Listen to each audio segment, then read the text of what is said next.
പത്തരമാറ്റിൻ്റെ അടിപൊളി എപ്പിസോഡിലേക്ക് എല്ലാവർക്കും സ്വാഗതം. അങ്ങനെ നയനയെ സ്വർണ്ണക്കടത്ത് എന്നുള്ള രീതിയിൽ അറസ്റ്റ് ചെയ്തുകൊണ്ടിരിക്കുകയാണ്. അതിന് നയനയെ ചോദ്യം ചെയ്യാൻ വേണ്ടിയിട്ട് നന്ദുവിനെയാണ് ഏൽപ്പിക്കുന്നത്.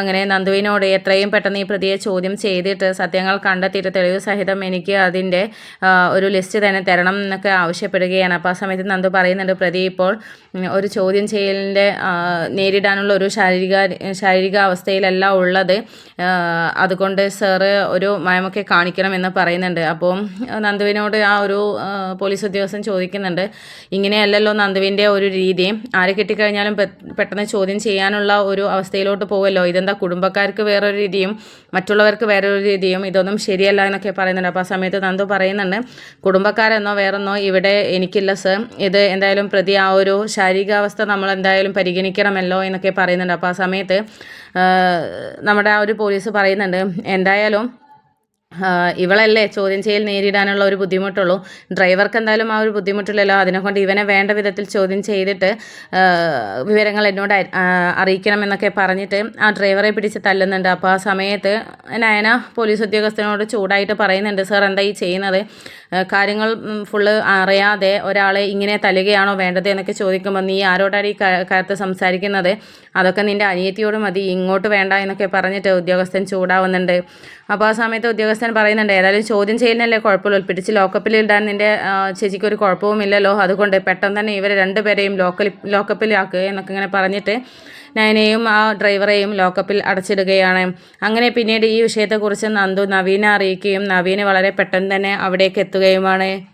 അങ്ങനെ നവീന് വന്നതിന് ശേഷം നേരെ ആ ഒരു പോലീസ് ഉദ്യോഗസ്ഥൻ്റെ അടുത്തോട്ടാണ് പോകുന്നത്. എന്നിട്ട് നിങ്ങൾ എന്താണ് ഈ കാണിക്കുന്നത്, ഇങ്ങനെ അറസ്റ്റ് ചെയ്യാനുള്ള എന്ത് റൈറ്റ്സ് ആണുള്ളത്, അറസ്റ്റ് ചെയ്തതും പോരാ ലോക്കപ്പിൽ പിടിച്ചിടുകയാണോ വേണ്ടത്, അതിനുള്ള എന്തെങ്കിലും തെളിവുകൾ കിട്ടിയാലല്ലേ ലോക്കപ്പിൽ ഇടാൻ പറ്റുകയുള്ളൂ എന്നൊക്കെ പറയുമ്പോൾ, ഇതിനും വലിയ എന്ത് തെളിവാണ് കിട്ടേണ്ടത്, ഒരു സ്വർണം അതും നമ്മുടെ പരിധിയിലല്ലാത്തൊരു സ്വർണം കണ്ടു കഴിഞ്ഞാൽ പിന്നെ കള്ളക്കടത്ത് സ്വർണം കണ്ടു കഴിഞ്ഞാൽ പിന്നെ അറസ്റ്റ് ചെയ്യുകയും ലോക്കപ്പിലിടുകയും അല്ലാതെ പിന്നെ ഞാൻ എൻ്റെ സീറ്റിൽ കൊണ്ടുപോയി ഇരുത്തുകയാണോ വേണ്ടത് എന്നൊക്കെ ചോദിക്കുന്നുണ്ട്. അപ്പോൾ ആ സമയത്ത് നവീൻ പറയുന്നുണ്ട്, നിങ്ങൾ കറക്റ്റ് റൂൾ അനുസരിച്ചാണോ കാര്യങ്ങൾ ചെയ്ത് കൂട്ടിയിരിക്കുന്നത്, അങ്ങനെയാണെങ്കിൽ നിങ്ങൾക്ക് ദുഃഖിക്കേണ്ടി വരില്ല, അല്ലെങ്കിൽ നിങ്ങൾക്ക് ദുഃഖിക്കേണ്ടി വരും, നിങ്ങളെന്തായാലും അവരെ വിടില്ല എന്നുള്ളത് ഉറപ്പാണല്ലോ എന്നൊക്കെ ചോദിക്കുമ്പോൾ, ഉറപ്പാണ്, എനിക്ക് തെളിവുകൾ അടക്കമാണ് അവരെ അറസ്റ്റ് ചെയ്യാനായിട്ട് സാധിച്ചത്, അതുകൊണ്ട് ഞാൻ കോടതിയിൽ ഹാജരാക്കുകയല്ലാതെ ഇന്ന് ഇവിടെ ലോക്കപ്പിൽ പിടിച്ചിടുകയല്ലാതെ ഞാൻ അവരെ വിട്ടയക്കില്ല, ഇത് എൻ്റെ തീരുമാനമാണ് എന്നൊക്കെ അറിയിക്കുന്നുണ്ട്. അപ്പോൾ ആ സമയത്ത് നവീൻ പറയുന്നുണ്ട്, എന്നാൽ പിന്നെ നമുക്ക് കോടതിയിൽ വെച്ച് കാണാം,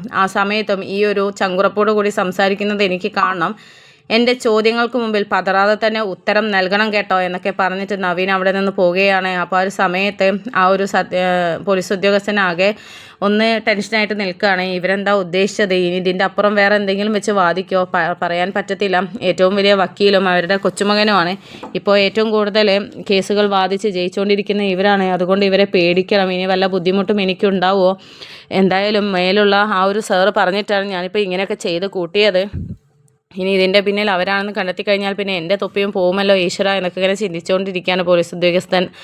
അങ്ങനെ പിന്നെ നവീൻ പുറത്തോട്ട് വരുന്ന സമയത്താണ് ആദർശ് ഈ വിവരം അറിഞ്ഞിട്ട് അങ്ങോട്ട് ഓടിയെത്തുന്നത്. അങ്ങനെ നവീനോട് ചോദിക്കുന്നുണ്ട്, എന്തായടാ നീ ഇവിടെ എത്തിയായിരുന്നല്ലേ, ഞാനിപ്പോഴാണ് വിവരം അറിഞ്ഞത് എന്നൊക്കെ പറയുമ്പോൾ, ഞാൻ അറിഞ്ഞപ്പോഴേ ആദർശേട്ടനെ വിളിക്കാമെന്ന് കരുതിയാൽ പിന്നെ ഇവിടുത്തെ അവസ്ഥ എന്താണെന്ന് നോക്കിയിട്ട് വിളിക്കാമെന്ന് കരുതി, വെറുതെ വിളിച്ച് ടെൻഷനാക്കണ്ടല്ലോ എന്ന് കരുതിയിട്ടാണ് വിളിക്കാതിരുന്നത്. പക്ഷേ ഒരേ ഒരു പ്രശ്നമേ ഉള്ളൂ, എന്തായാലും നയനടത്തേക്ക് ഇന്നൊരു ദിവസം ഈ ലോക്കപ്പിൽ കഴിയേണ്ടി വരും, അത് ആദർശേട്ടൻ നിന്ന് ക്ഷമിച്ചേ പറ്റുകയുള്ളൂ എന്നൊക്കെ പറയുന്നുണ്ട്.